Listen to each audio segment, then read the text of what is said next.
pada penemuan dan pemahaman untuk pertama kalinya atau discovery di bidang ilmu pengetahuan. Nomor 5 ada desain industri, nomor 6 ada merek dagang, merek jasa, nama, dan julukan komersial.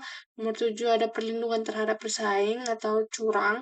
Nomor 8 ada hak-hak lainnya yang berasal dari aktivitas intelektual dalam dunia industri, ilmu pengetahuan, karya, tulis, atau seni. Sejarahnya, hak hak kekayaan intelektual itu dimulai dari upaya melindungi hasil karya kreativitas manusia secara internasional.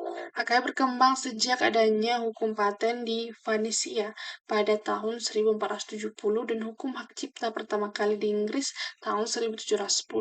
Di Indonesia, HKI mulai dikenal sejak masa kolonial Belanda yang terus berkembang setelah merdeka. Perkembangan besar terjadi setelah Indonesia bergabung dengan World Trade Organization pada tahun 1994, sehingga lahir di berbagai undang-undang modern tentang paten, merek, dan hak cipta, yang kini dikelola oleh Direktur Jenderal Kekayaan Intelektual.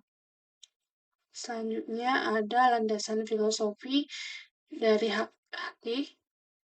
Landasan filosofi hak kekayaan intelektual didasarkan pada beberapa teori utama. Yang pertama itu hak memilih atau John Locke yang menyatakan bahwa hasil kerja dan pemikiran seseorang adalah hak miliknya.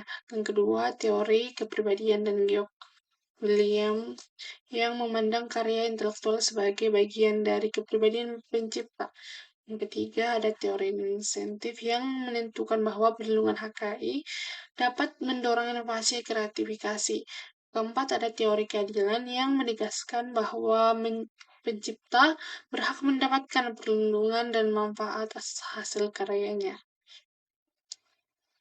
Selanjutnya ada prinsip-prinsip perlindungan hak kekayaan intelektual. Yang pertama ada prinsip perlindungan hukum karya intelektual. Yang kedua ada prinsip keseimbangan hak dan kekayaan dan kewajiban. Yang ketiga ada prinsip keadilan pengetahuan hukum HKI. Yang keempat ada prinsip perlindungan ekonomi dan moral. Yang kelima prinsip teoritas. Yang keenam ada prinsip kemanfaatan karya intelektual yang dilindungi. Yang ketujuh ada prinsip moralitas, kejujuran intelektual.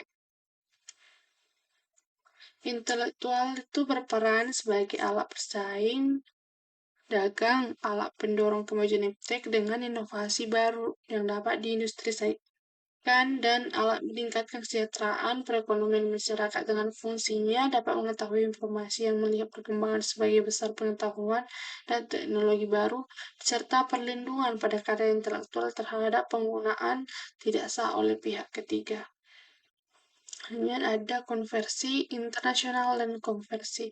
Pada Undang-Undang Nomor 12 Tahun 1997 tentang perubahan Undang-Undang Nomor 6 1982 tentang hak cipta, sebagaimana telah diubah dengan Undang-Undang Nomor 7 Tahun 1987.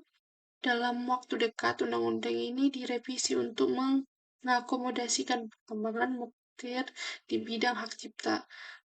Bagian kedua ada Undang-Undang Nomor 29 Tahun 2000 tentang perlindungan varietas tanaman. Yang ketiga ada Undang-Undang Nomor 30 Tahun 2000 tentang rahasia dagang. Yang keempat ada Undang-Undang Nomor 31 Tahun 2000 tentang desain industri.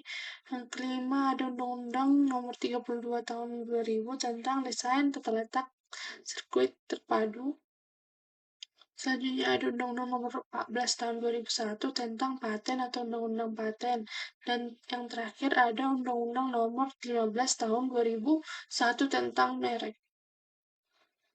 Oke, kesimpulannya yaitu hukum hak kekayaan intelektual atau HAKI merupakan perlindungan hukum terhadap hasil karya, ide, dan kreativitas manusia yang memiliki nilai ekonomi.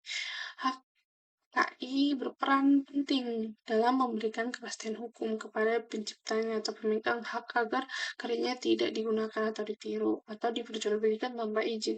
Dengan adanya perlindungan HKI, inovasi kreativitas dapat terus berkembang serta mendorong pertumbuhan ekonomi, persaingan usaha yang sehat, dan kemajuan ilmu, pengetahuan, maupun teknologi. Oke, sekian dari presentasi saya. Jika ada salah kata, mohon maaf. Terima kasih. Hmm, hmm, kedua.